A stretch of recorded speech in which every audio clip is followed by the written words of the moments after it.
There's nothing like a Yamaha ATV. Willing workhorse or super tough off-roader. Kid size or the full Monty.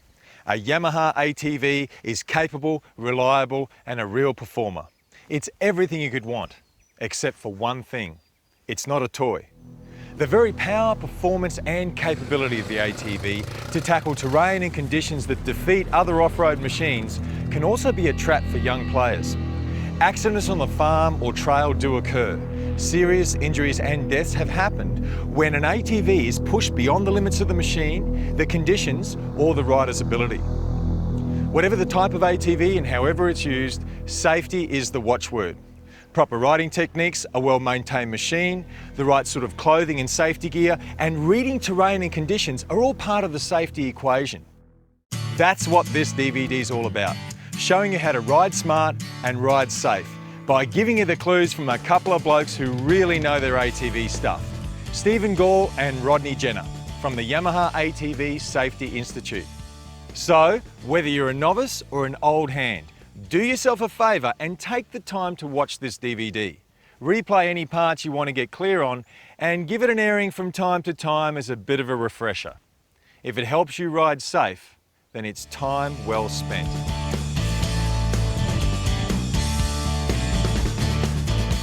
The basic concept behind ATVs may be the same, but that's about as far as it goes. As with most things, it's a matter of horses for courses. In other words, choosing the right ATV for your purposes. For example, you can't expect a utility ATV to handle like a sport model, and you can't expect a child to safely control a full-size machine. If pure off-road recreation or racing is your thing, then you'll be looking at something high performance with sharp handling like the Yamaha Raptor. If it's a workhorse you're after, then it'll be something from the big range of Yamaha utility ATVs. Weigh up what you'll need in terms of power to do the job efficiently, and keep in mind a utility ATV is a very different animal to a sport ATV, and it has to be ridden accordingly. Finally, if you have any ideas about your kids riding an ATV, then you need to look at a junior sized machine that they'll be able to handle confidently and above all, safely. Whether you ride an ATV for work or sport, you need to dress for action. The right sort of clothing and safety gear is essential for personal comfort and protection. And just as ATVs are designed differently to do a particular job, so is the clothing and gear to go with them. If you're heading out for a bit of off-road fun, you'll need to kit up in a full pro outfit, just like the ATV or motocross racer would wear. You'll be riding harder and faster than if you were working on a utility ATV, so the possibility of something going wrong is increased. So you'll need all the protection you can get. A decent pair of off-road ATV or motorcycle boots give optimum protection for your feet and ankles. They may look bulky, but off-road pants and a long sleeve top are actually comfortable, and they guard you against cuts and scratches from the bush. For extra protection, you should add knee and elbow pads and even body armour. Go for an off-road style glove that has padding over the knuckles. They're your best bet for hand protection, and they give more efficient wet weather grip. Now obviously, you'll be wearing a helmet, because riding without one would be dumb.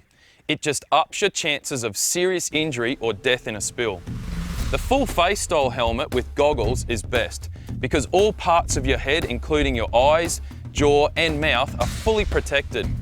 If you decide to go for an open face style helmet, then wear proper goggles with it.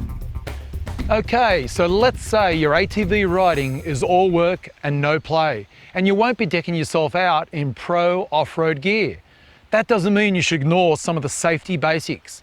Jumping on your ATV in thongs, a pair of shorts and a baseball cap isn't a good move. Start with some good, solid, over-the-ankle boots with low heels that'll keep your feet from slipping off the footrests.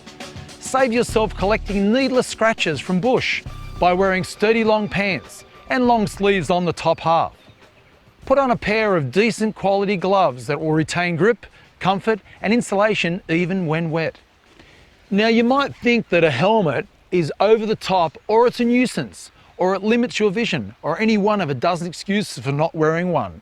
Well, that can be a fatal mistake, and as studies show that wearing a helmet actually doesn't interfere with essential vision or hearing. There's really no excuse. An open face style is okay for working. It's no drama to slip on and it'll give you some vital protection. Also, you might try to get by with sunnies or even no eye protection at all. But you're heaps better off with a decent pair of goggles. A bug or branch that hits you in the face might distract you, but hitting your eyes can blind you for keeps. You can opt for tinted goggles for bright days and yellow for night riding or dull days. But clear gives you the all-round vision and protection day or night. While ATV clothing and gear may vary according to the activity, it's clear that a helmet is critical. And there's a couple of important things to know about choosing one. Beware of non-approved helmets. Look for the Australian standard stickers to ensure it's up to the job. Keep your helmet in a good nick and replace it after any sort of solid impact, because even if you can't see it, the structural integrity can be weakened. Correct fit is very important. The helmet should be comfortable with no obvious pressure anywhere, but it should be firm. Leave the chin strap undone and shake your head about.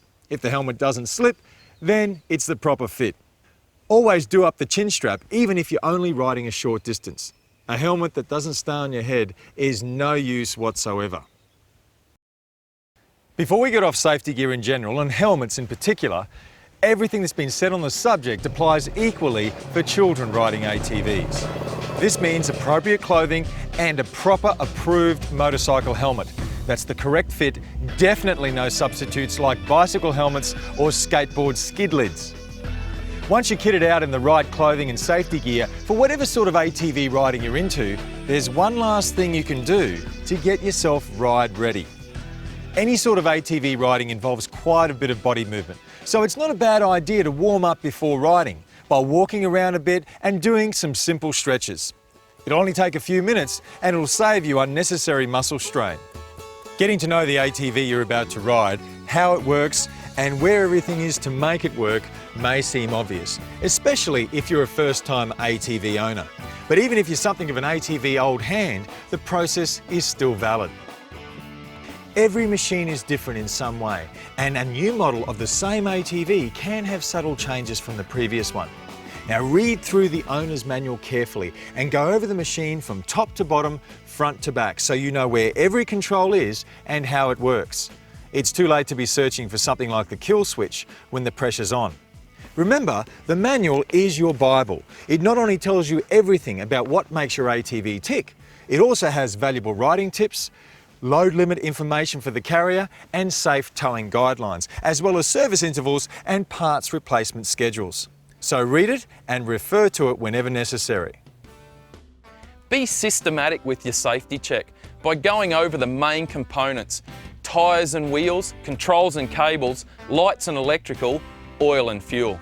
Check that the tyre pressures are correct and even on both sides. Tyre pressure has a big effect on the ATV's handling, and as they're down in the 3 to 4 PSI range, you'll need a special low pressure tyre gauge. Look for any cuts or gouges that might cause leaks or failure. Check the wheel nuts and axle nuts are tight and secure. Make sure all cables are in good shape and operate smoothly. A sticky throttle is a particular danger, so flick it open, release, and check that its spring's closed again. Check the brakes and see they work okay, that they are within easy reach and adjusted as per the manual. Test the ignition switch by flicking it off and on during warm-up. Check that the kill switch works and can be reached without moving your hand from the handlebars. And see that the headlights and taillights work in case you're caught out after dark.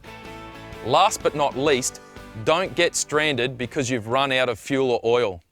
Check that you've got a full tank and that the oil levels are up to the mark. If you're hitting the trail for some off-road adventure, or even working at a distant corner of your property, it's smart to be self-sufficient in case of an emergency, whether a breakdown or an accident. It's a sobering thought that the distance you cover in just an hour's riding can take as much as a day to travel on foot. Carry a toolkit that goes beyond the basic one supplied with the machine, and maybe a few essential spares so as to improve your capacity for emergency repairs. A compact survival kit, like the sort a bushwalker would carry, is a good idea. You could also include a handheld GPS too.